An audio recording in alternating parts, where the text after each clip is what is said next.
from South Florida, we are all very familiar with hurricanes, right?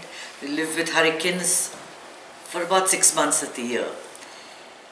Have you ever noticed how they give you the information, the weather report? The plane flies into the eye of the hurricane, and that's where they start taking their barometric readings. And in the eye of the hurricane, it is completely calm. The winds will be blowing all around, but right in the center, nothing happens. It's like nothing ever happened. In fact, before a storm hits, like calm before the storm? Yeah, before a storm hits, you can never imagine that it's going to be coming. There was a photograph of Galveston, which was hit by a storm in the early 19th century, which was one of the worst storms ever. And people were outside, they'd never imagined that this storm was going to come. So you have to live your life in the eye of the hurricane. Let everything happen around you, continually happen, but you remain calm. See that feeling? We'd love that, right? Very good metaphor. 2 points. When everything gets too much, you got to withdraw into this eye of the hurricane. Especially when I find that this is a great technique to use when you're dying to shout back at somebody. Because that first technique is always to have that last word. Okay, this is all. Yeah, my boss is facing This is all getting to everybody. I'm saying all the right things. Yes. Right. Yeah, we always have that one person that really makes us so crazy. Yeah, we can't do anything there in our lives. We have to deal with them, and we just don't know what to do. And most often we become the hurricane. You start saying all these things, and what happens? The winds are blowing inside of you. You can't even think clearly. For me, when I get like that, something in the back of my head starts throbbing. It's like everything is, I get a feeling of like everything closing in. The other day, I don't know whether I mentioned this to you, but I always think I do things correctly. I mean, I'm quite conscientious, and I think I'm a good person. I think I'm not very out there or doing anything in your face, and I'm not rude with knowingly. So I don't do anything knowingly. If I do it, it's unconscious. And it was weird because I had just got my stuff from Publix, and I put my stuff into the car, and I just pushed the car to the front, and I was going to get into my car. This lady stops me and says, "Why do you have to leave it there? Why can't you walk 2 minutes and just leave your cart where it's supposed to be? I mean, it's going to roll into my car." And for a minute I'm like, oh my God, why are you so salty? Who are you to tell me? You keep your mouth shut. How dare you tell me I'll keep my cart wherever And I'm like, she's so right. So I looked at her. I mean, this was my initial reaction, okay? To say all these things, they were all on the tip of my head. How dare she talk to me like that? Does she know who I am? You know how it is. Nobody has the right to say things to you. But then I realized the wisdom of what she was saying. There was no reason for me to leave that cart there. I should have walked and put it away. I know that there is this place to put it in. So I had no business putting it in front of my car. And I looked at her and I said, "Oh my God, you are so right. Thank you for telling me." And she was so shocked. She was so shocked. Because she expected me to be all up in her face. She was ready, to get her fists up. And this is a great way of de-escalating things. The thing is that we go to our first instinct, which is a reaction. Somebody hits your knee and your knee goes out like that, right? That's how they check for your responses. So your knee-jerk response, your immediate response is comes from your conditioning. Nobody can take advantage of you. No one has the right to say anything. I am, ego sense, me, everything. How dare they? This is my... But who ego, what is happening? How does a cart affect my ego? What difference does it make? She's not going to think of me 10 days later. I may not think, I'm thinking of her, but right now, but I'm not thinking of her every day of every month. But that was a life lesson. God sends you these little angels to teach you little life lessons on how to react to people. So you get into the eye of the storm, and suddenly you're not in a storm anymore. Everything has calmed down. You see, I read in Florida that road rage accounts for the maximum number of deaths in Florida. It's the highest here as compared to others because people also have guns, right? So you say one thing, he says one thing. It's fine if you could just slap each other, But when you have guns, it brings something new into the equation, right? Guns are not at fault, I know. It's the people that are at fault, right? So we should have guns. Because by themselves, guns don't do anything. They're harmless, completely harmless. You see it in someone else's hand, you're helpless. You're helpless, right? So immediately they've taken, they've got their gun out and you're dead. So many deaths undead. And I can tell you that it's a moment of just ego sense. How dare you talk to me like that? Boom, I'm going to shoot you. And you're dead. It's like you pick cops and robbers and you go bang, bang. Except these have bullets in them. And when you kill, it does affect you. No matter what anyone might say, that they do it self-defense, I'm perfectly righteous, this and that. Killing has its own repercussions. But why worry about killing and why worry about dying? I'm worried about you and how you're feeling. How do you carry with you this sense of calm no matter where you go? We used to have a Swami called Swami Pragyapad who used to come here often from Art of Living. And he'd say, is my calm stronger than your anger? What is more pervading? If you go in the presence of someone who's a very holy person, you automatically, you calm down, you don't have a body sense, you're listening, you're just in a very floaty kind of a sense. Similar to what happens when you come here for satsang. You leave your problems behind, and the minute I say, sit comfortably, you're like, right?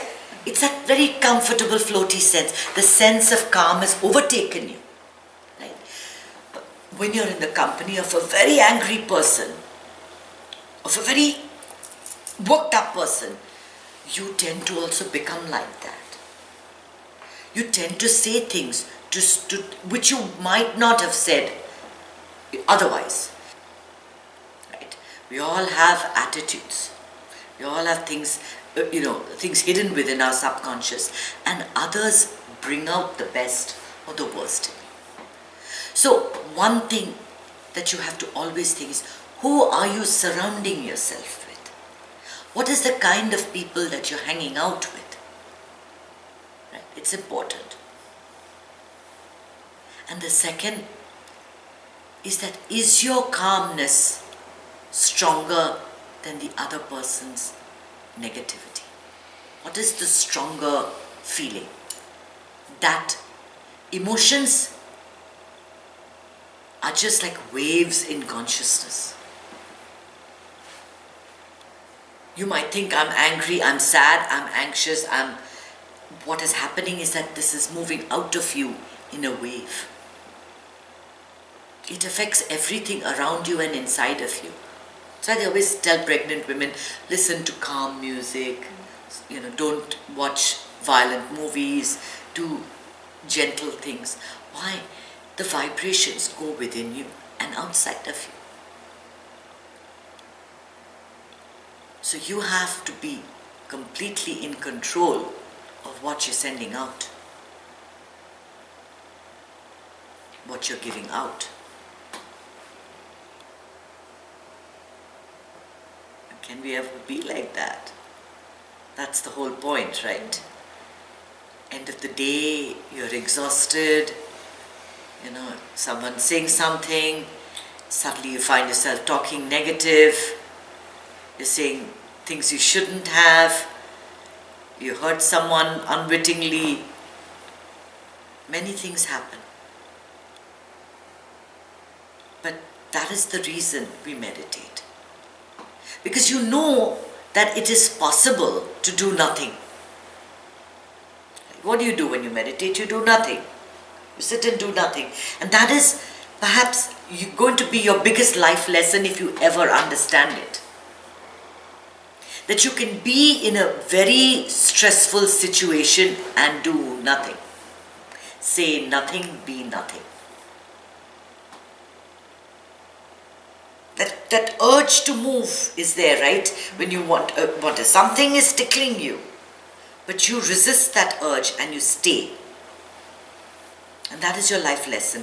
When you get into a tense situation, when something is bubbling within you, you just release it and get back to that center, to that core, and just let it all flow out.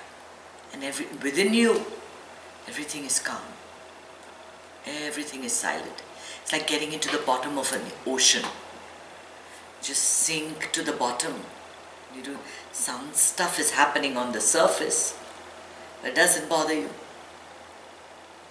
It doesn't bother you. Given you so many different things, the deflector, the eye of the storm, you can use any visual you want. But to do that, you have to be aware.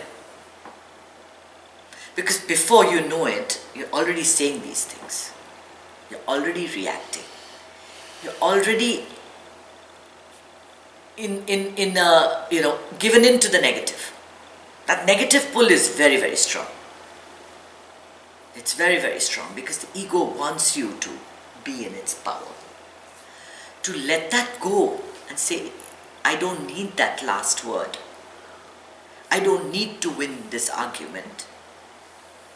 I am nothing, I have nothing, I want nothing. And just be. That is the lesson to learn. Ultimately, that's how we want to be.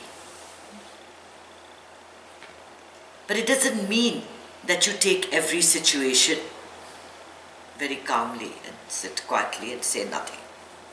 No. When required, you should be able to call on that anger and raise your fist if you have to.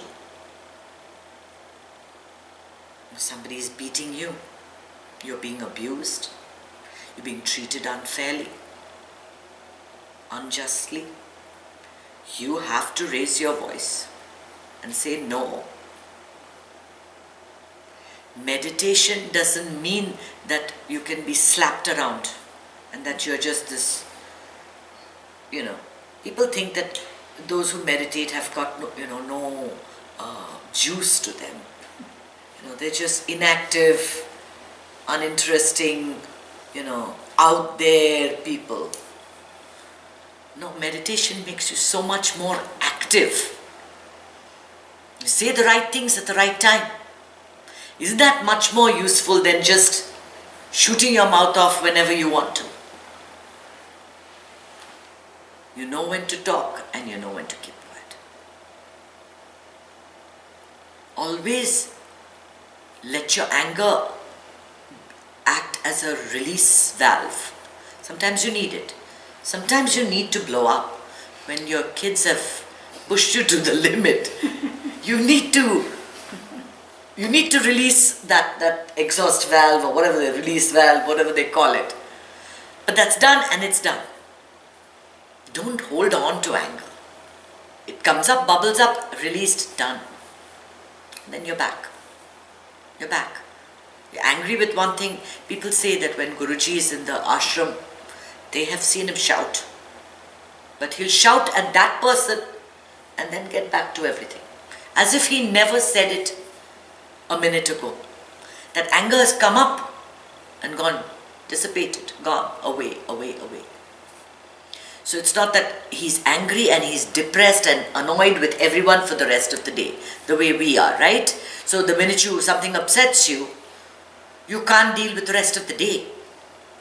Everyone and everything is annoying you. That calm, that peace, that happiness is your birthright. You got to believe that. You got to get back to it and use it as a springboard for action. From that space, from that calm, from that space, you can move wherever you want. Everything will open up for you. Everything will work better. And don't think that you have to live in this world and be aggressive and be nasty and be horrible. You don't. Sometimes I hear that it's fine that you talk like this, but in the workplace you have to be aggressive and use bad language. No, you don't. It's people that are completely insecure and unsure of themselves who use that to push others down and develop their own sense of superiority. Ultimately, bullies become victims of their own action. And what is all this world about? You think that everything is a job and a money and the house and the fame. It's all a dream within a dream, within a dream, within a dream in somebody's sleep. You are puppets in someone else's reality, so why worry? Be calm, be happy all the time. That's all I have to say.